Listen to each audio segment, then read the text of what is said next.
everyone, welcome back to another episode of Bre'sBooks, and this is going to be the first clip of my wrap-up for the month of, what month is it? November for 2015. I've read a good amount of books so far. I'm pretty happy with this month. I've gotten on a little bit of a graphic novel kick again, so the first book I read in honor of Halloween just being over when I read this is Through the Woods by Emily Carroll. I had my reservations about reading this because everyone was saying it was so creepy for the longest time that I don't usually read that kind of stuff. But the artwork pretty much speaks for itself. I couldn't not read it. I mean, just look at this cover. Yeah, so I gave this 4 stars. I'm definitely glad I read it. The beautiful artwork made it less creepy actually for me than if it was like in a different art style.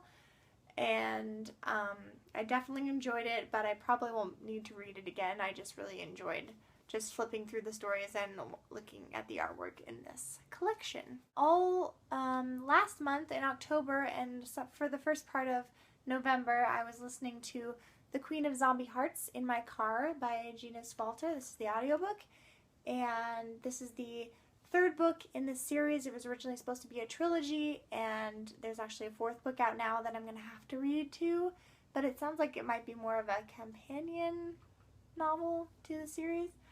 But yeah, this is really good. I really enjoyed this. It's just one of those fun series that you don't take too seriously. There was a lot of teen angst and ridiculousness like that. A lot of eye-rolliness happening in my car while I was listening to this, but I still enjoyed it. The characters are fun and generally likable, and the narrator was pretty good, so I gave this 4 stars as well. The next graphic novel I picked up this month was Sigil by Carrie Kirk and Liff. This is the first volume. It's called Out of Time. I just was browsing through my library and saw that they had this, so I was curious and picked it up. It was okay. I don't think I'm going to continue it. I gave it 3 stars. It's about a girl who discovers she has powers to, like, time travel and potentially save the world. It's a little too comic booky for me, and I don't think that I'm not really into the comic book storyline. Gave it 3 stars. The next book I read was Baba Yaga's Assistant by Marika Makula and illustrated by Emily Carroll. This is another Emily Carroll illustration, so obviously the artwork is beautiful, and I really enjoyed this. I wish it would have been longer. I got a little bit deeper into the story, into the characters or something. I don't know. I just wanted more from it, which I guess is a good thing in a book. You always want to be left wanting more. So I did give it 4 stars for that reason, but it was really good. I enjoyed it a lot, and a fun, spooky fairy tale type graphic novel for the fall time. And the last one for this section of my wrap-up that I just finished is Crimson Bound by Rosamund Hodge. I'm so glad I finally finished this. It took me so long to read this one. This was my 2nd time checking it out from the library, and I actually got through it this time, so I'm happy. I have to hurry up and return it today, though. I finished it just the final day it was due, so I gotta run to return it to the library after I'm done filming this. But I gave this 3 stars because it was really slow for me. It took me a really long time to read until like the last third of the book. I gave it 3 stars. The characters just didn't seem very relatable to me. I didn't really connect with them. That's just my opinion.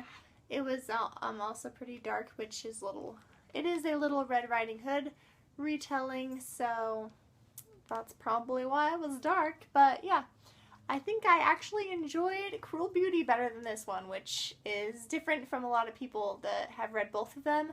A lot of people have been liking this one more, as far as I know, than Cruel Beauty, but I actually think I liked Cruel Beauty better. This ending was super good, too, so I have no complaints with Hodge's ending. She doesn't leave, any questions or yeah.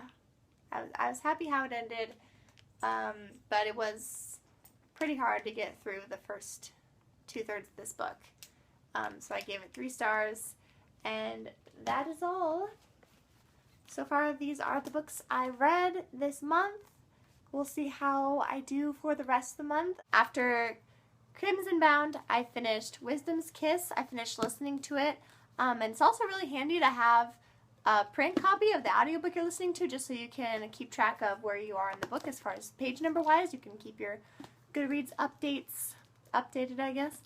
I gave this 3 stars. It was an enjoyable story overall. I didn't like some of the characters, and I don't know, it was just okay for me. The audiobook narrators kind of got on my nerves a little bit. They weren't my favorite. But it was put together pretty interestingly. This was the first book I read / listened to that was comprised of only like letters and diary entries and encyclopedia entries and things like that. So it wasn't written in the traditional form, but it was kind of interesting. I got used to it after a while, and I actually ended up enjoying it. So I gave this a solid 3 stars. After that, I read The Fantastic Flying Books of Mr. Morris Lesmore, and this is a marvelous book. I gave it 5 stars. It is fantastic. There's also an animated short film made about it. I would highly suggest looking that up. I think I tweeted about it, maybe. But yeah, definitely check out this book and the short film. They were fantastic. Love them so much. Beautiful artwork. And so anybody who loves books should be reading this. Next, I read The Little Prince by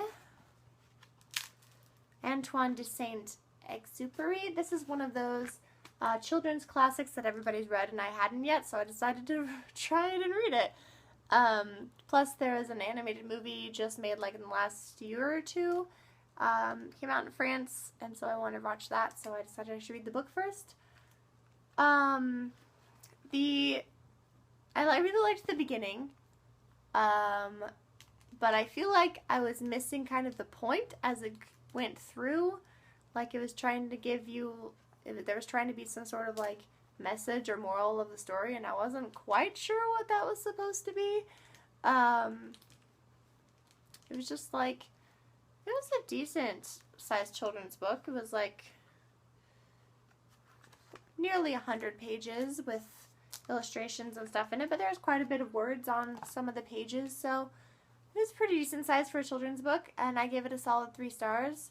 I just don't think I got from it all that I was supposed to, but overall I enjoyed the characters alright and finished that.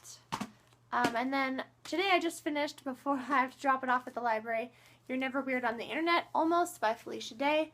This was pretty good. I gave this solid 3 stars as well. I really liked the first half.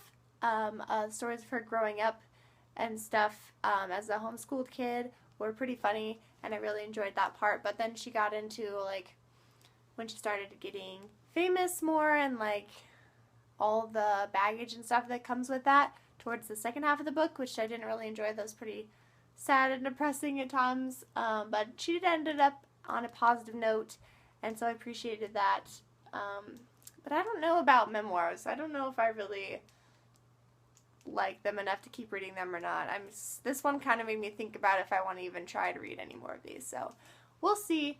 But I did give this 3 stars, and so you should check it out if you're interested in her or what her work that she does.